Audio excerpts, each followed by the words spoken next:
Құрметті тыңдармандар, біз сіздермен бүгін жетілдірілген бәсеке нарығындағы фирманың іс-әрекетін қарастыратын боламыз. Ең алдымен жетілдірілген бәсеке нарығының ерекшеліктерін атап өтейік. Аталған нарықта фирмалар саны мен сатып алушылар саны өте көп. Фирмалар саны көп болғандықтан, әр фирманың нарықта алатын үлесі аз болады. Бәсекелестері көп болады. Сондықтан фирма өзінің тауарына бағасын орната алмайды. Тауар бағасын нарық орнатады. Ал фирма сол нарықтық бағаны қабылдаушы болып табылады және өз тауарын сол нарықтық бағамен сататын болады. Салаға және нарыққа кіру кедергілер жоқ. Кез келген кәсіпкер аталған нарыққа кіре алады, өзінің бизнесін бастап жүргізе алады және де ұнамаған жағдайда нарықтан еркін шыға алады. Фирмалар өндіріп ұсынатын тауарлар біртекті болып келеді. Сонымен қатар тұтынушылар мен фирмалардың таңдау және әрекет ету еркіндігі бар.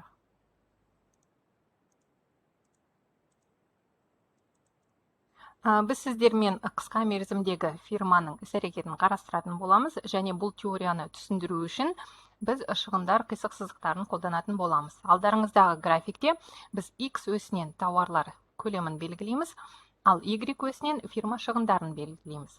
Алдарыңыздағы графикте шекті шығындар қисық сызығы берілген, MC әрпімен белгілейміз. Сонымен қатар орташа өзгермелі шығындар қисық сызығы берілген. Ол ағылшын тіліндегі average variable cost сөзінің бас әріптерімен ABC деп белгіленеді. Екінші көк түсті қисық сызық ол орташа жалпы шығындар қисық сызығы. Біз оны ағылшын тіліндегі average total cost сөзінің бас әріптерімен ATC деп белгілейміз.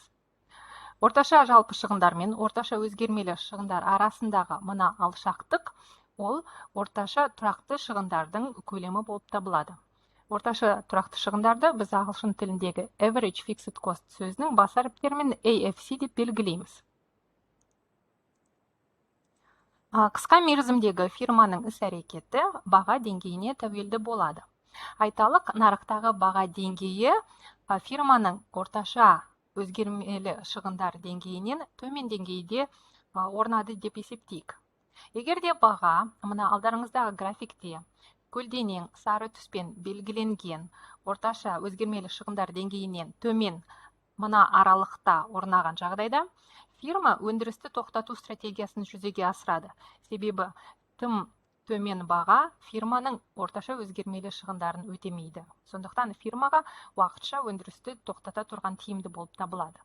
Ал егер де баға, нарықтық баға, орташа өзгермелі шығындар деңгейінен жоғары, ал орташа жалпы шығындар деңгейінен төмен, мына екі қисық сызық аралығында орнайтын болса, фирма қысқа мерзімде өндірісті жалғастыру стратегиясын жүзеге асырады және де өзінің орташа өзгермелі шығындарын өтеп жабады, бірақ пайда алмайды, себебі нарықтық тауар баға деңгейі фирманың орташа жалпы шығындарынан аз. Сондықтан фирма өзінің орташа жалпы шығындарын өте алмайды.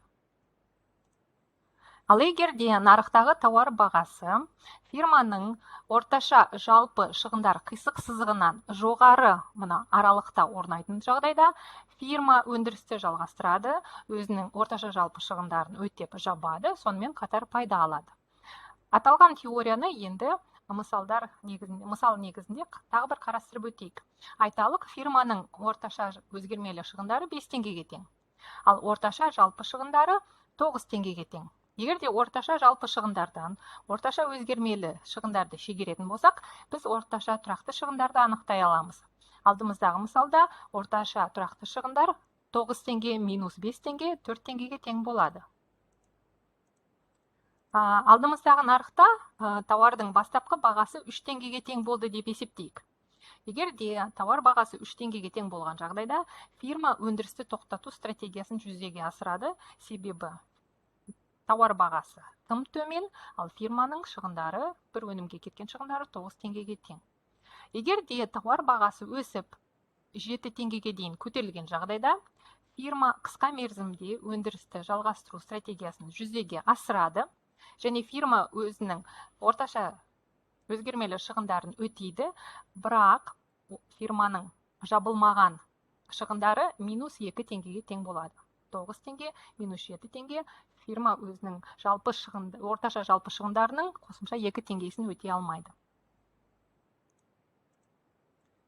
Ал егер де нарықтағы тауар бағасы 11 теңгеге тең болған жағдайда, фирма өзінің өндірісін жалғастырады, және де тауарды өндіруге кеткен орташа жалпы шығындарын жабады, және де сонымен қатар 2 теңге пайда алады.